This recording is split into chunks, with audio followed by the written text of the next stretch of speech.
वाह, बैठो ना। छोड़ो ना, कितने दिन हो गए हमने ठीक से बात भी नहीं की है, थोड़ी बात कर ले। बात करनी है, पहले ये बता। अरे यहाँ हम टॉक शो करने के लिए आए हैं क्या? हाँ? 15 दिनों से हम सिर्फ बातें ही तो कर रहे हैं। बातें बाद में करेंगे।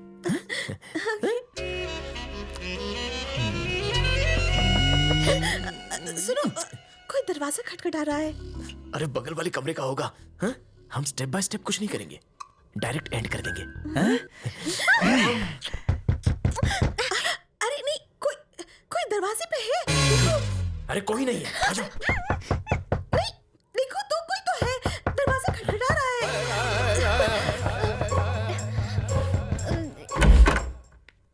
मैं आई कमेंट सर। हाँ, आ जाओ। कहीं के लिए आया? हाँ? दिमाग का दही और मूड का भजिया नहीं आया। साले कहाँ बैठी? तेरी माँ का साकिना का कहीं को आया इधर को। क्या ठीक करे ना? क्यों मार रहे हो इसे? क्या हो गया? अरे आप यहाँ पर? मैडम का एक्सीडेंट हो गया, मैडम का एक्सीडेंट हो गया है। हाँ। ऐसा क्या? तुम जाके मैडम को संभालो, हम कल सुबह आके मिल लेंगे। हाँ? ये क्या कह रहे हो?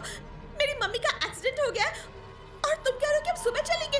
पागल हो गए हो क्या? अरे यार गायत्री, तुम्हारी मम्मी का ख्याल रखने के लिए बहुत सारे लोग हैं, लेकिन मेरे इमोशन का ख्याल तो तुम ही रखोगी। हाँ? आज रात हम दोनों यहीं पर रहेंगे और अपना जरूरी काम करके यहाँ से निकल जाएंगे। अभी तो कोई फ्लाइट भी नहीं मिलेगी। टेंशन की कोई बात नहीं है, मैंने ट्रेन का टिकट बुक करा लिया है। मैडम लगेज कहाँ है? हमें जल्दी पहुँचना होगा। चलिए चलिए चलिए। जल्दी चलो ना।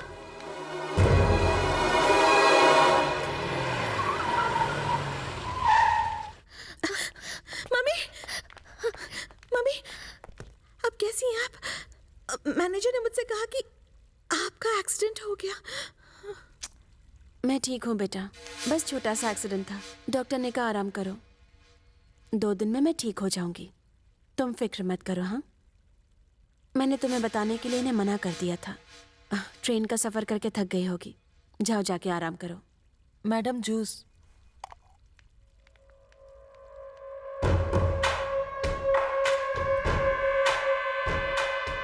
जमाई, प्लान कैसा लगा? 15 दिनों के बाद मेरी बेटी के साथ तुम हनीमून पर गए। मैंने तुम्हें वापस बुला लिया। एक बात अच्छे से याद रखना जमाई, कश्मीर तो क्या, तुम हनीमून बनाने के लिए दुनिया में कहीं भी जाओ, मैं तुम्हें अपनी बेटी से अलग करूंगी। सासू माँ, आप थोड़ी लेट हैं और अपन थोड़ा फास्ट हैं। वो ट्रेन में सफर के वक्त मैंने सब कर लिया। मतलब? शर्म आती है, मैं कैसे बताऊं? वही सुहागरात। ये क्या कह रहे हो? यही कह रहा हूँ कि हमने अपनी सुहागरात ट्रेन के अंदर ही मना ली। सासू माँ, आपको लगता है कि मैं इस खेल में बच्चा हूँ, लेकिन ये बच्चा इतना कच्चा नहीं है। वैसे सासू माँ, एक छोटी सी एडवाइस फ्री में दे डालता हूँ, आग में हाथ डालोगी तो आज जलेगा। चलता हूँ। एक और बात सासू माँ, ट्रेन के फर्स्ट एसी के डिब्बे में हम लोग की सुहागरात थोड़ी जल्दी में हो गई, तो सेकंड अटेम्प्ट प्यार से, इत्मीनान से हो, ऐसा आपकी बेटी की ख्वाहिश है। वाइफ की इच्छा तो सर आंखों पे, अब माँ होने के नाते आपका तो फर्ज है कि बेटी की इच्छा पूरी करो। ए चंगो मंगो, तुझे बुला रहा है। नहीं तुझे नरम नरम फूल मंगाओ और बिस्तर को सजा डालो। जमाई राजा फ्रेश होके आ रहे हैं। मैनेजर्स, ये सब कैसे हो गया? सच कहूँ मैडम, मुझे पता नहीं था कि ये ट्रेन में कांड कर देगा। अगर पहले से पता होता तो अलग अलग कोच में रिजर्वेशन कराता। इसने मौके पे चौका नहीं छक्का मारा है मैडम। सिर्फ 50 करोड़ बैलेंस? ये आज का ट्रांजैक्शन है। सुनिए मैडम, आपके समधी जी आए। ए जी, नमस्ते जी। आप कब आए? अभी अभी आए। और जाएंगे कब? जल्दी बताइए, आखिर यहाँ आना कैसे हुआ? दरअसल हमने मन्नत मांगी थी कि हमारे बेटे की शादी होने के बाद हमारे गांव में कुलदेवता के मंदिर में हवन का कार्यक्रम करेंगे। इसलिए हम दोनों की ये इच्छा थी कि हमारा बेटा और बहू इस कार्यक्रम में शामिल होते तो अच्छा होता। अगर आप भी साथ में चले तो पूरा परिवार साथ में दर्शन कर लेगा। मैं एसी के बिना नहीं रह सकती। मेरी बात तो छोड़ो, इस घर का कुत्ता भी एसी के बिना नहीं रह सकता। आपकी हालत देख के लगता है आपके गांव में पंखा तक नहीं होगा। मैं यहाँ रोज अपने बाथटब और स्विमिंग पूल में नहाती हूँ, आपके गांव में कम से कम बाथरूम तो होगा ना? पिछले हफ्ते मैंने 10 लाख की डाइनिंग टेबल खरीदी है। टेबल के बिना मैं खाना नहीं खा सकती। आपके घर में बैठने के लिए स्टूल तो होगा ना? हाँ, अरबपति राजेश्वरी कभी रोडपति के घर कदम तक नहीं रखती है। आपका बेटा इस घर में ऐश और आराम की जिंदगी जी रहा है, इस बात की खुशी मनाइए। बाकी ये मंदिर वंदिर आपको ही मुबारक हो। मुझे या मेरी बेटी को वहां बुलाने का ख्याल निकाल दो। अब जब बिन बुलाए आ गए हो तो खाना खा के ही जाना। नहीं समधन जी, हम लोग खाना खाकर ही आए हैं। अब हम चलते हैं। हाँ, चलो। नमस्ते। कैसे हो बेटा?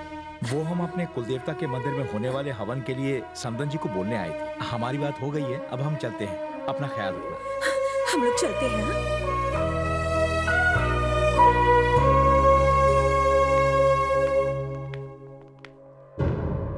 आओ जमाई। अपने समधी समधन की कोई ऐसी बेइज्जती करता है? मैंने तो बस अपनी तारीफ की, अब इसे कुछ भी समझो। ये तो तुम्हारी प्रॉब्लम है। एक्चुअली रईसी मेरे खून में है। अब इतना पैसा हो तो तेवर तो आ ही जाते हैं ना। अगर तुम्हें इज्जत की इतनी परवाह थी तो अपनी औकात की लड़की से शादी क्यों नहीं कर ली? जैसे एक डायबिटिक पेशेंट को मिठाई नहीं मिलती, वैसी एक घर जमाई को इज्जत नहीं मिलती। समझ गए?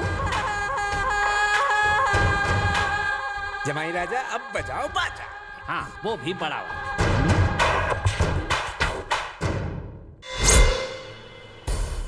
इस बार जबरदस्त कंपटीशन है मैडम। मगन ठीक कह रहे हैं मैडम।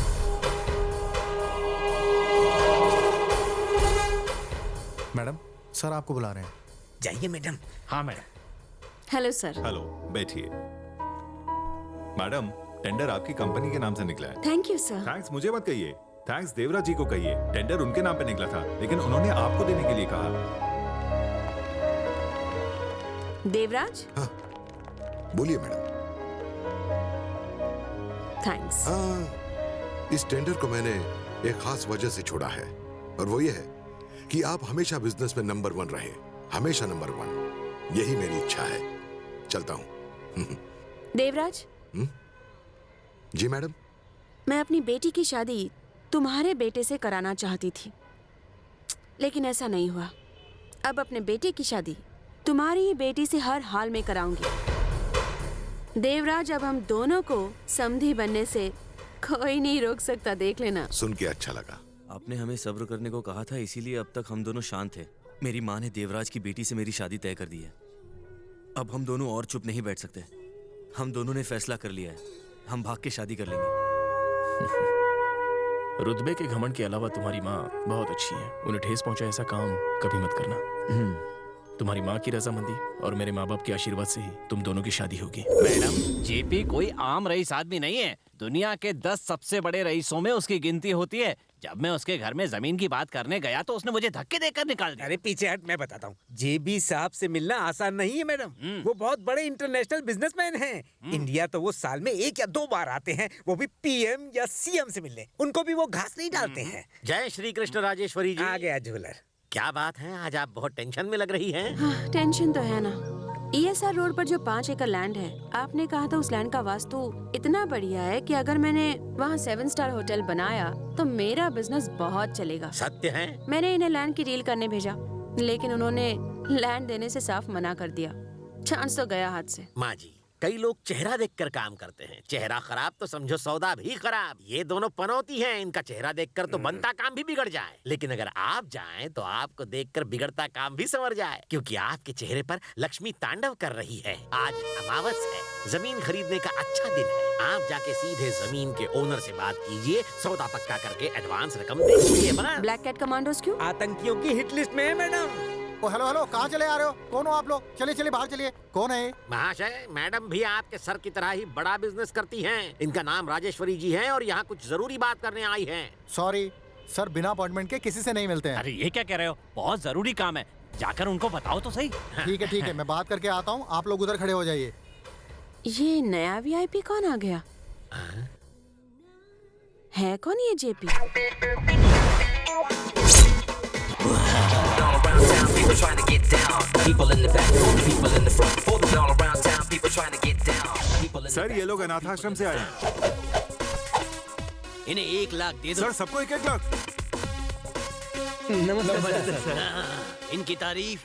सर ये चंदा मांगने आए हैं चामुंडी देवी के मंदिर के लिए। गलत बात। इंसान भगवान को नहीं, भगवान इंसान को देता है। इनसे कहो जाकर मंजीरा बजाए। सुना, मंजीरा बजाओ जाके। Good morning sir. ये कौन है? लगता है वृद्धाश्रम से आए हैं। मैनेजर। सर बोल रहे हैं कि एक-एक करके लाइन में आओ। ये कबड्डी प्लेयर कौन है?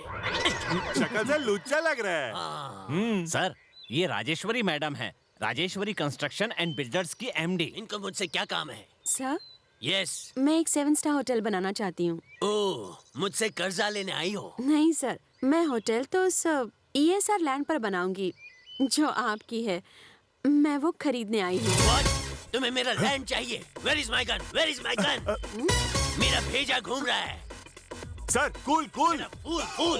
मैं 50% इंडिया, 100% महाराष्ट्र खरीदेगा। जापान के सारे पान के बाकड़े खरीदेगा। कश्मीर के एप्पल खरीद के नेपाल में जूस की फैक्ट्री लगाएगा। और ये लेडी मुझसे लैंड मांग रही है। कहाँ है घर? Sir cool. इनको अंदर क्यों आने दिया? सर ये बोले कि आपकी तरह इनका भी बहुत बड़ा बिजनेस है। अगर कोई सड़क छाप, चवन्नी छाप खुद को बिजनेसमैन बोलेगा तो उसको अंदर आने दोगे? किसी पर भी डाउट हो तो उसे आउट कर देना। Hi dad. Good morning Honey. मैं कॉलेज जा रही हूँ। कॉलेज जा रही हो? क्या लेके? विमान या हेलीकॉप्टर?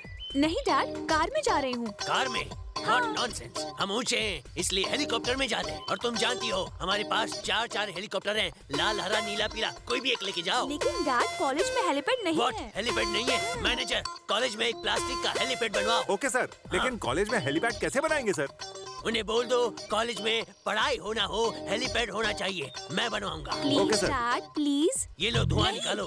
कश नहीं, कार डैड। ओके, आज कार में जाओ, कल से हेलीकॉप्टर में ओके जाना। Dad, bye bye bye bye. ये भिखारी अब भी खड़े हैं। अगर वो जमीन आप ओह, what torture you are giving। एक चेक साइन करूंगा, तुम सबको घर का नौकर बनाऊंगा। गो गो गो गो, शांति वरना हो जाएगी क्रांति। सर सर क्या हुआ? अरे सर की जेब से 1000 रुपए का नोट गिर गया और उन्हें कोई फर्क ही नहीं पड़ा। ये तो सर का स्टाइल है, रोज 5-10 लाख तो गिरा ही देते हैं। सर की जेब से गिरे हुए पैसे उठा उठा कर लोग करोड़पति बन गए और उन्होंने अपनी फैक्ट्रियां डाल ली। मैडम ये तो कुछ भी नहीं, आईफल टावर की रिपेयर के लिए भी सर ने कर्जा दिया है। मैडम हम तो दिखते ही हैं, लेकिन जेबी ने आपको भी नौकरानी समझा। Let's go. चल हम भी चलते हैं।